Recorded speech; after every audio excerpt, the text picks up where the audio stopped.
Bit-bit naman sa mga pamatanon sa hublag protesta kahapon ang panawagan nga dapat sukton si Presidente Marcos kag pasabton man si Vice President Sara Duterte. Sa interview Bombo Radio kay Arlie Bosques ang pamatanon kontra korupsyon samtang nagadugay ang mga drama sa Senado kag sa Kamara ang nagakalumos sa bahasang korupsyon ng mga ordinaryo nga mga Pilipino. Nagalaom si Bosque nga kasunod sa trillion peso march, mas madamo pang tawo ang magaupod sa pagpanawagan batok sa korupsyon. Aton mga pagulag subong parte ini sang sustenido naton nga mga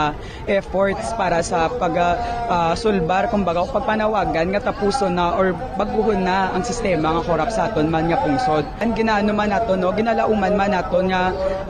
tani ang aton man nga marcha subong adlaw bit-bit man sa mga